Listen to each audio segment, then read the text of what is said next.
안녕하세요, 찬지사입니다. 오늘은 집을 지을 때 계약한 공사 금액이 있는데 이 금액 이외에 추가로 공사 금액이 늘어나기도 하는데요. 그럼 왜 추가 공사비가 발생하는지에 대해서 오늘 이야기해 보겠습니다. 정말이냐고요? 결론부터 말씀드리면 저도 추가 공사 비용으로 이상이 들었습니다.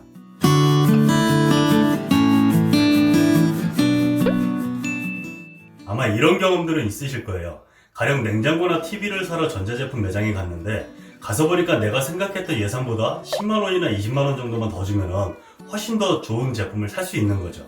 그러면은 그래, 기왕 사는 거 한 10년은 쓸 건데 좀 더 좋은 걸 사자 하고 몇십만원 더 비싼 제품을 구입할 때도 있습니다. 단위를 좀 더 높여서 이번엔 자동차를 사러 갔는데 썬루프나 열선 시트, 오토 에어컨 등 다양한 자동차의 옵션을 보고 갈등을 하게 됩니다. 그래, 기왕 사는 거 10년은 탈 건데 하면서 예산보다 100만원이나 200만원 이상을 더 지출해 차량을 구입을 하기도 합니다. 시장에서 만원짜리 물건 하나 살 때는 1000원이라도 깎으려고 하면서 이럴 때 돈 단위에 좀 둔감해지는 걸 보면 좀 아이러니하기도 합니다. 자, 그럼 돈의 단위가 훨씬 더 큰 집을 지을 때는 어떨까요? 품목만 다를 뿐이지 갈등하고 고민은 비슷하다고 저는 생각이 되는데요.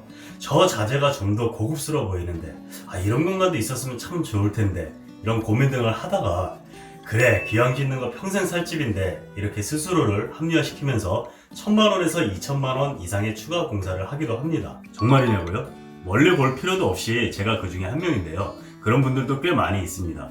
결론부터 말씀드리면 저도 추가 공사 비용으로 2000만원 이상이 들었습니다. 그럼 집 지을 때 어떤 것들 때문에 고민을 하게 되는지, 어떤 부분들의 추가 공사 비용이 발생하는지에 대해서 말해보겠습니다. 제가 오늘 말하는 내용에는 정답이 있는 것도 아니고 이렇게 하는 게 좋습니다 라는 이런 가이드를 드리는 것도 아니에요. 사람마다 다 취향이 다르니까요. 단지 저와 비슷한 생각을 하는 예비 건축주분들도 많을 것 같아서 참고가 될 듯해서 정리를 해보았습니다. 혹시 집을 지으신 분들 중에서 제가 지금 언급하지 않은 부분인데 집 지으실 때 추가 공사 비용이 들어간 분들이 계신다면 어떤 부분인지 댓글로 좀 알려주시면 많은 예비 건축주분들에게 큰 도움이 될 것 같습니다. 다락에 대한 추억을 가지고 계신 분도 있을 것이고요. 또 해외 자료에서 본 예쁜 다락방에 대한 로망도 있을 겁니다.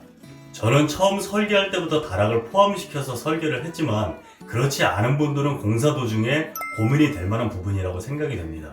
특히 아이가 있는 집이라면 아이에게 다락에 대한 추억을 만들어주고 싶어서 더 그럴 것이라고 생각이 드는데요. 층고 높이에 따라 다르지만 우리가 일반적으로 생각하는 높이의 다락은 건축 면적이 포함되지 않습니다. 그래서 건축주분들이 이 공간을 서비스 공간이라고 많이 생각을 합니다. 이렇게 건축 면적에 포함되지 않는 다락은 법적으로 바닥 난방을 할 수가 없는데요. 그래서 바닥 난방 공사를 하지 않습니다. 그럼 층고도 낮고 바닥 난방도 안 하니까 공사비가 얼마 안 들겠네? 이렇게 생각하실 수도 있는데요. 저도 그랬고요.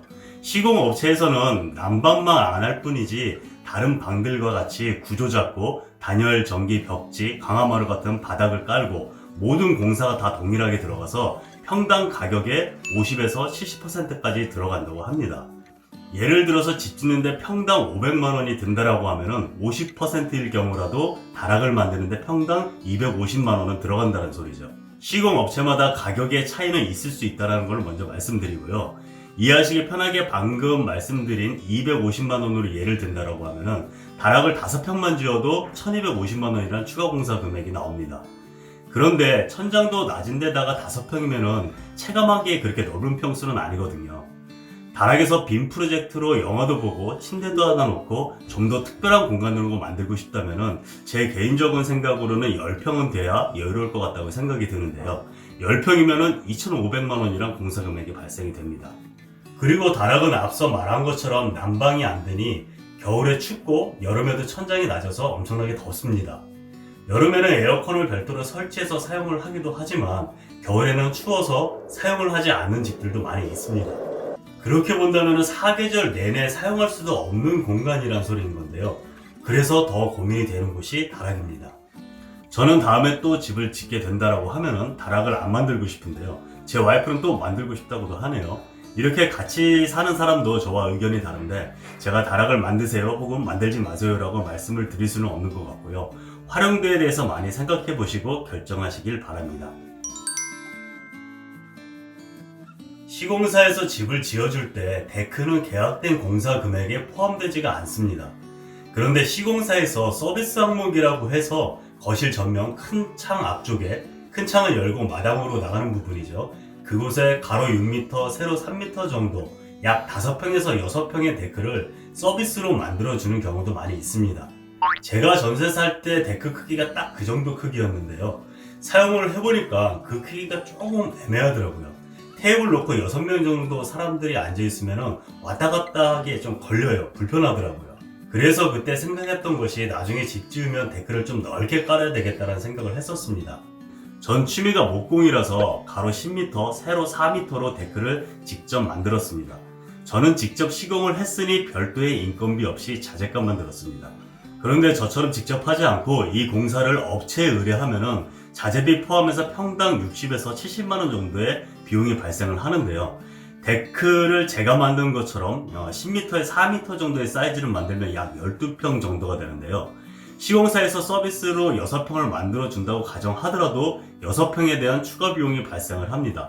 평당 60만원으로만 잡아도 360만원의 추가 비용이 발생이 됩니다. 데크 위에 비나 햇빛을 가리기 위해서 지붕을 만든다던가 어닝을 달면 그만큼의 추가 비용이 또 발생을 하는 거고요. 벽난로에 대한 로망은 다들 있으실 텐데요. 아파트에서는 설치하고 싶어도 설치할 수가 없었고, 또 영화에서 벽난로 앞에서 차를 한 잔 마신다던가 잠자는 모습 등 낭만적인 장면들도 많이 생각이 나실 겁니다. 고구마나 감자, 가래떡을 구워 먹는 재미도 생각을 하실 거고요.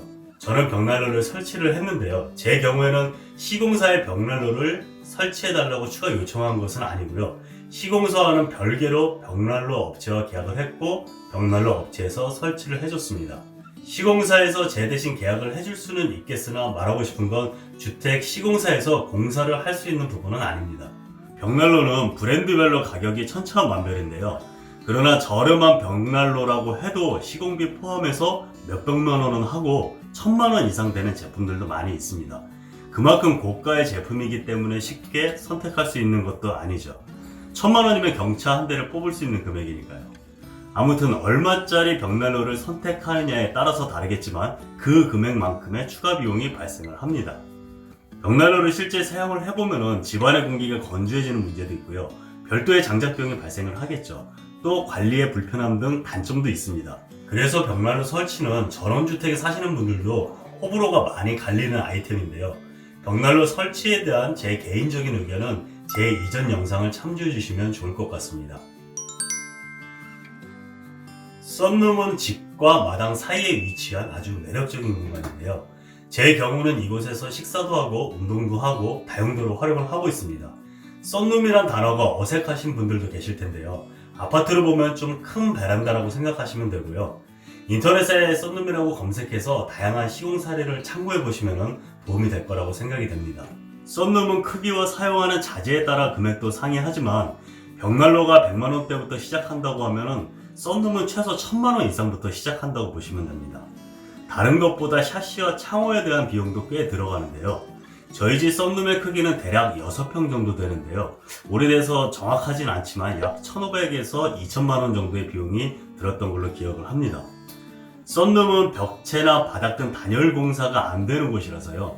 창호만 단열이 좋은 비싼 제품을 쓰는 것은 무의미하다고 저는 좀 생각을 했어요. 그래서 본 제품 중에서 나름대로 저렴한 창호를 선택을 했습니다. 그랬는데도 아까 말한 그 정도의 금액이 나왔습니다. 썬룸에서 마당 쪽으로 활짝 열리는 폴딩 도어를 매력적으로 느끼시는 분들도 계실 텐데요. 폴딩 도어를 선택하신다고 하면은 폴딩 도어가 일반 창호보다는 고가여서 금액은 그보다 훨씬 더 올라갑니다. 썬룸의 매력적인 공간인 것은 확실하나 매력적인 만큼 많은 비용이 발생되는 공사이기도 합니다. 공사 도중에 시공사에서 구입한 조명이나 수전, 욕실장 등 이런 자재들이 마음에 들지 않아서 교체하는 경우도 있는데요.